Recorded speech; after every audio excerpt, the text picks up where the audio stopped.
Well, what's up, YouTube friends? Welcome back.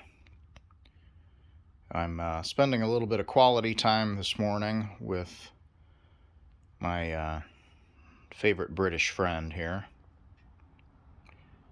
And doing a couple of things. Number one, I did have the presence of mind to think about checking the concentration of the coolant in this car.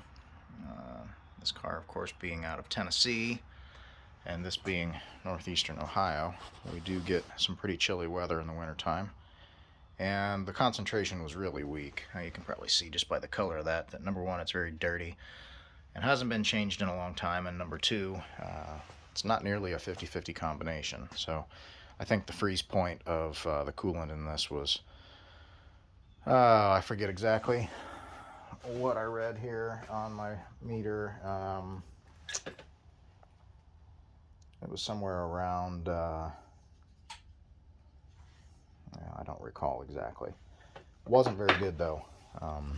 Maybe plus 10 degrees Fahrenheit, something like that. So I do want to get that flushed out, get that changed.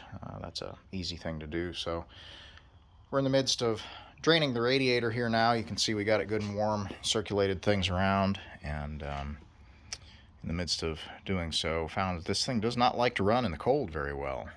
So I'm hoping a couple of you that are viewing these videos might be able to help me a little bit. I can dig into the parts manual, the service manual on this, and get some more information as well.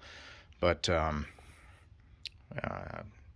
of the benefits of this YouTube community is there are some of you out there that are watching these videos that have got a lot more experience with these cars than I do.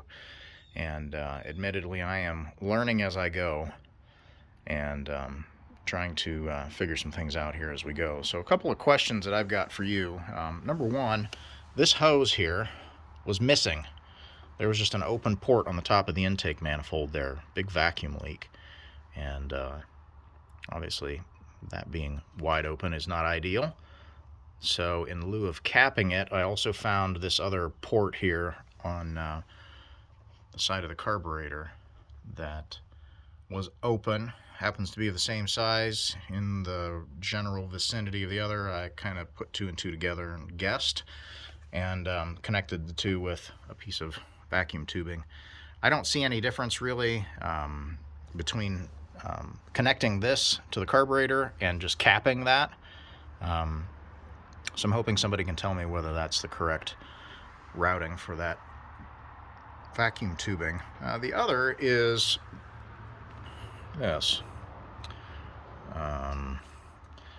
Obviously we got a couple of bullet connectors on the ends of some wiring to what looks to me to be part of the choke assembly on this car, and it's completely disconnected, and kind of makes sense why it might not be running real well when it's cold outside. Actually, just to get it to run well enough to get it up onto these ramps to get underneath it, I had to enlist the help of my dear sweet wife and put her in the driver's seat, and then I had to stand over there and manually hold the choke linkage most of the way closed to get the car to run properly. So I don't know, maybe somebody can clear me up on whether or not that needs to be connected to something. I'm pretty sure it does, and I'm pretty sure I can probably dig into some of the documentation and find it, but I thought I'd post it here to my friends on YouTube as well. So I don't know that I'll get real far on this today. We pulled the intake tubing off just so that I could see that the choke was working and see where it's at when it opens and closes. High idle doesn't seem to be working real well on this. I've got it adjusted way out. You can probably see that adjustment. That helped a little, but not a lot. So I'm hoping somebody that sees this might be able to point me in the right direction, but we're at least going to get the coolant refreshed in this thing today so that we don't end up freezing it up when we get a cold snap here and cracking a block or doing something stupid like that. So we'll get that much done today, and anything else we get will be a bonus. I've got brake system work to do on this. I've got a pretty substantial motor oil leak going on here. You can see I've got some magic British automobile pixie dust out of the bag there all over the floor. Seems to be motor oil. It's leaking out only when it runs, and it's all over the place down on the bottom side of the engine, so I'll have to get that cleaned up a little bit so I can see where it's originating. What else?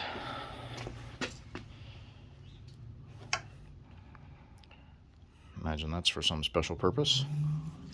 It's probably not supposed to be there. Neither is that.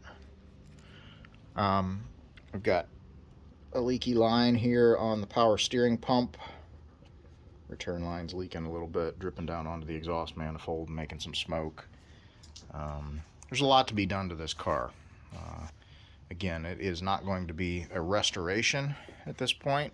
We just kind of view this as getting this old girl back on the road and being able to take her out and enjoy her a little bit. So that's the intent. We want to get it running right so that it's reliable enough that we can take it out and enjoy it.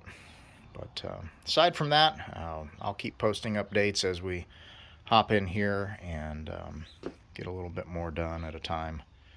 But that's the update for now.